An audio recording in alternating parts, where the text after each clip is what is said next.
Hello friends, welcome to ஆல்ரெடிபி channel.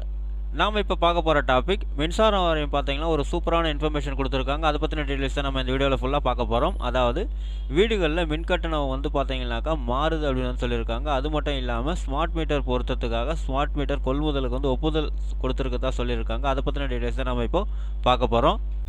நாம் வீடியோவை பார்க்குறதுக்கு முன்னாடி நீங்கள் இது வரைக்கும் நம்ம சேனலை சப்ஸ்கிரைப் பண்ணலைன்னா மறக்காமல் சப்ஸ்கிரைப் பண்ணிங்க. கூடவே பக்கத்தில் இருக்கக்கூடிய பெல் ஐக்கானை கிளிக் பண்ணி ஆல் அப்படின்ற ஆப்ஷனை செலக்ட் பண்ணிங்க.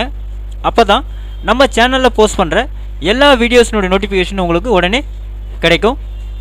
வீடியோவை ஸ்கிப் பண்ணாமல் முழுசாக பாருங்கள். வாங்க நம்ம வீடியோவை பார்க்கலாம்.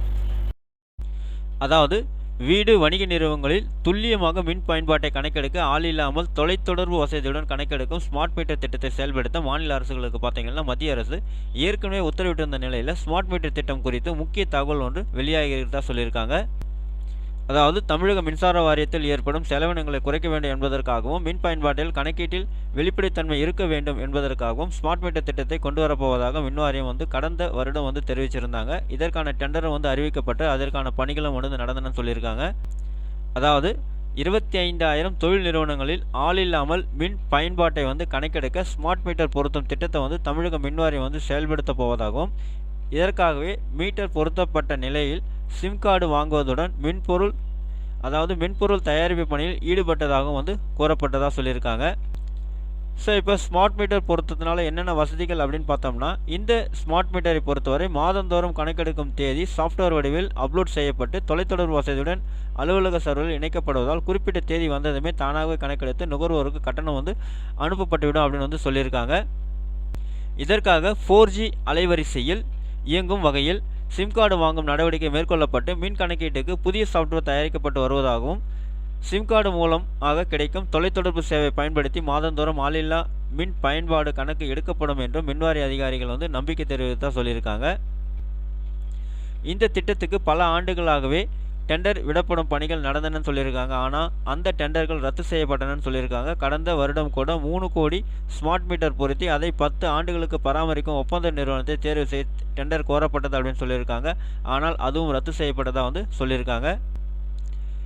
பிறகு பார்த்தீங்கன்னாக்கா 8 மாவட்டங்களுக்கு மட்டும் 82 லட்சம் ஸ்மார்ட் மீட்டர்கள் வாங்க டெண்டர் விடப்பட்டது அப்படின்னு சொல்லியிருக்காங்க. அதில் பார்த்தீங்கன்னா அதானி உட்பட 4 நிறுவனங்கள் இந்த டெண்டரில் பங்கேற்று இருந்ததாக சொல்லியிருக்காங்க. இதில் அதானி நிறுவனம் பார்த்தீங்கன்னா 4 நிறுவனங்களில் மிக குறைவான தொகையை கோட் பண்ணியிருந்ததாக சொல்லியிருக்காங்க. ஆனாலும் தமிழக அரசு நிர்ணயித்திருந்த தொகையை விட அதானி நிறுவனத்தின் தொகை அதிகமாக இருந்ததுனால அந்த டெண்டரையும் பார்த்தீங்கன்னா ரத்து செஞ்சுட்டதாக சொல்லியிருக்காங்க. எனவே ஸ்மார்ட் மின் மீட்டர் கொள்முதலுக்கான டெண்டரானது மீண்டும் விடப்படும் அப்படின்னும் தமிழக மின்சார வாரியம் அறிவித்திருந்தது. இப்போது இது குறித்து தான் முக்கிய தகவல் வெளியாகிதான் சொல்லியிருக்காங்க. தமிழகத்தில் வீடுகளில் ஆள் இல்லாமல் மின் பயன்பாட்டை கணக்கெடுக்கும் ஸ்மார்ட் மீட்டர் திட்டத்தை மின்வாரியம் செயல்படுத்த தீவிரமாகி வருகிறதுன்னு சொல்லியிருக்காங்க. சென்னை மின்வாரிய தலைமை அலுவலகத்தில் நேற்று மின்வாரிய இயக்குநர்கள் குழு கூட்டம் நடந்தது. அதில் ஸ்மார்ட் மீட்டர் கொள்முதலுக்கு மீண்டும் டெண்டர் கோருவது உள்ளிட்ட பல்வேறு பணிகளுக்கு ஒப்புதல் அளிக்கப்பட்டதாக சொல்லியிருக்காங்க. அதன்படி ஸ்மார்ட் மீட்டர் கொள்முதலுக்கு விரைவில் டெண்டர் கோர முடிவு செய்யப்பட்டுள்ளதாக தகவல் வெளியாகியுள்ளதாக சொல்லியிருக்காங்க. ஓகே ஃப்ரெண்ட்ஸ், அவ்வளோதான் உங்களுக்கான இன்ஃபர்மேஷன். இந்த வீடியோ உங்களுக்கு பிடிச்சிருந்தா லைக் பண்ணுங்கள். அது மட்டும் இல்லை, இந்த வீடியோவை நிறைய பேருக்கு ஷேர் பண்ணுங்கள், கமெண்ட் பண்ணுங்கள். மறக்காமல் நம்ம சேனலை சப்ஸ்கிரைப் பண்ணுங்க. மீண்டும் ஒரு நல்ல வீடியோவில் சந்திப்போம். நன்றி, வணக்கம்.